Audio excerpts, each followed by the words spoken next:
დავიწყოთ ბოლო ინფორმაციით ამ წუთებში ყურადღების ცენტრში არის დაუნინგ სტრიტი, დიდი ბრიტანეთის პრემიერ-მინისტრის რეზიდენცია, სადაც ბოლო ინფორმაციით ამ წუთებში კირ სტარმერს ხვდება ჯორჯია მელონი, იტალიის პრემიერ-მინისტრი. ეს შეხვედრა რამდენიმე წუთია რაც დაწყებულია, თუმცა ჯერჯერობით, რასაც ვადევნებთ თვალყურს, სხვა ქვეყნის ევროპული ქვეყნების ლიდერები არ გამოჩენილან, თუმცა ვიცით რომ დღეს ევროპული ქვეყნების სამიტში მონაწილეობას მიიღებს 14 ევროპული ქვეყნის ლიდერი.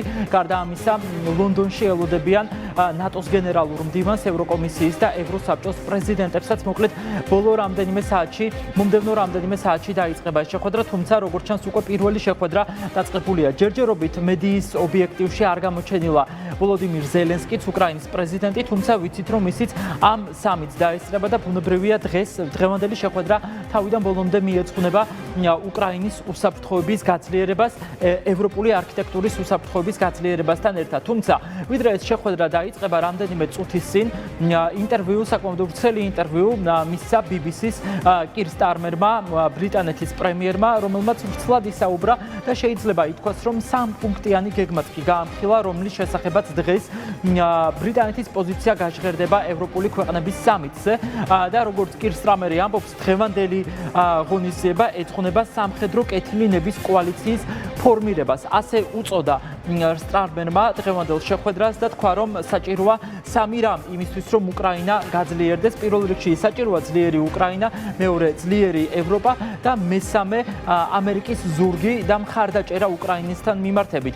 სავარაუდოდ სწორედ ამ 3 პუნქტიან გეგმას წარადგენს დღეს სტარმერი პარტნიორებთან, თუმცა ასევე ის საუბრობს, რომ ერთი გეგმის ნაწილი მას უკვე მზად აქვს და ეს გეგმა ძირითადად მოიაზრებს უკრაინაში ვითარების განმუხტვას და საბრძოლო მოქმედებების დასრულებას და დღეს სწორედ ამ ინტერვიუში გათქვა ბრიტანეთის პრემიერმა, რომ დიდი ბრიტანეთი, საფრანგეთი, უკრაინა შეიმუშავებენ ამ გეგმას, ბრძოლის საბრძოლო მოქმედებების შეწყვეტის გეგმას, რომელიც შემდგომ უკვე განხილული იქნება ამერიკის შეერთებულ შტატებთან. სამიტი, რომელიც დღეს ლონდონში გაიმართება, ეძღვნება სამხედრო კეთილინების კოალიციის ფორმირებას, რათა უზრუნველყოს უკრაინის უსაფრთხოება ომის დასრულების შემდეგ.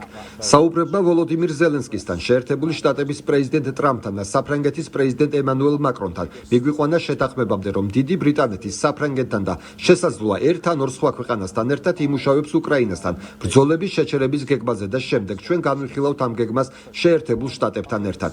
ვფიქრობ, ჩვენ გადავდგით ნაბიჯის სწორი მიმართულებით. საჭიროა 3 რამ: ძლიერი უკრაინა, რომელმაც საჭიროების შემთხვევაში უნდა იბრძოლოს და მოლაპარაკების ძლიერ პოზიციაში იყოს. ევროპული ელემენტი უსაფრთხოების გარანტიებით და ამერიკის მხარდაჭერა. 3-ვე უნდა იყოს ადგილზე მშვიდობის უზრუნველსაყოფად. თქვენ არ შეგიძლიათ გქონდეთ გარიგება, რომელიც იშლება და ეს არის ის, რაც ზელენსკის აწუხებს.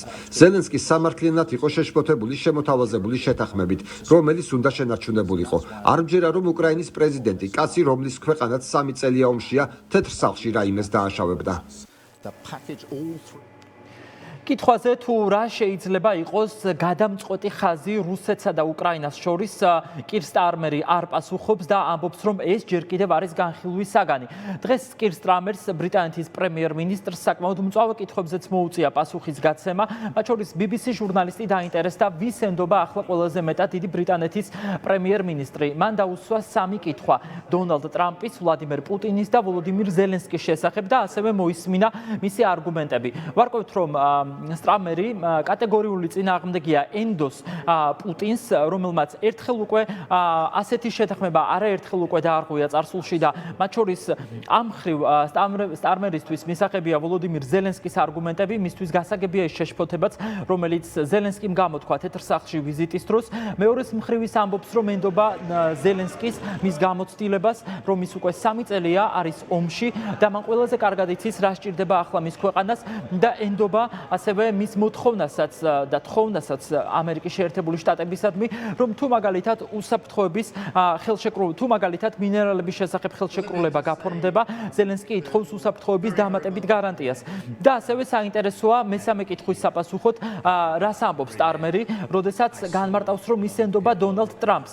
ამ შემთხვევაში ჟურნალისტი დაინტერესდა ტრამპის საკმაოდ სკანდალური განცხადებებით, ერთხელ თქმული და შემდეგ გადათქმული პოლიტიკური გზავნილებით და ჟურნალისტი დაინტერესდა ასეთ პირობებში რა გარანტიები აქვს სტარმერს, რომ მაგალითად დონალდ ტრამპის დაჯერება შეიძლება, როდესაც ის ამბობს, რომ არის გრძელვადიანი მშვიდობის მომხრე, როდესაც ის უკრაინას თავაზობს ერთის მხრივ შეთანხმებას, თუმცა მეორეს მხრივ საჯაროდ ღიად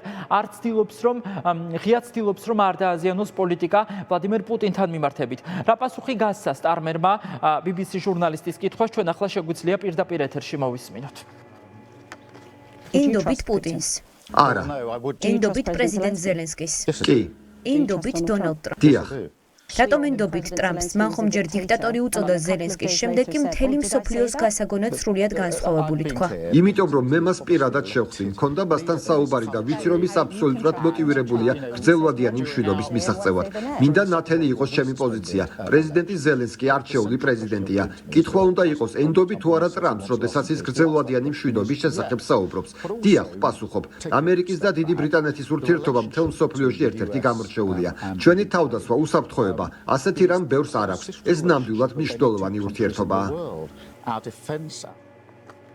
საინტერესოა ინფორმაცია, რომელსაც Financial Times-ი აქვეყნებს, მათი ცნობით დღეს 2 მარტს ევროპელი ლიდერების სამიტის ფარგლებში ბრიტანეთის პრემიერ-მინისტრი გააჟღერებს შემდეგს, რომ საჭიროა უკრაინაში მშვიდობისკენ მიმავალმა გზამ გაიაროს თეთრ სახლზე და იმისთვის რომ ეს მოხდეს, სტარმერი Financial Times-ის ცნობით საჭიროდ მიიჩნევს, რომ ზელენსკიმ დაალაგოს ურთიერთობები დონალდ ტრამპთან. როგორ მოხდება ეს, ან რა გეგმა ექნებათ უკვე ევროპელ ლიდერებს სავარაუდოდ დღის ბოლომდე გვეცოდინება, რადგან ამ წუთიდან მსოფლიო მედიის წარმომადგენლები არიან უკვე მობილიზებული დაუნინგ სტრიტზე, იქ ელოდებიან ევროპელი ლიდერების გამოჩენას, იქ ელოდებიან მარკ რუტესაც, რომელმაც ასევე ხმამაღალი განაცხადი გააკეთა BBC-სთან ინტერვიუში და ელოდებიან ამ სამიტის დაწყებას. სავარაუდოა, რომ სამიტის დაწყებამდეც და მის შემდეგაც უკვე პირველადი შედეგები გვეცოდინება, რა გეგმით წავა ევროპა უსაფრთხოების არქიტექტურის შესაქმნელად.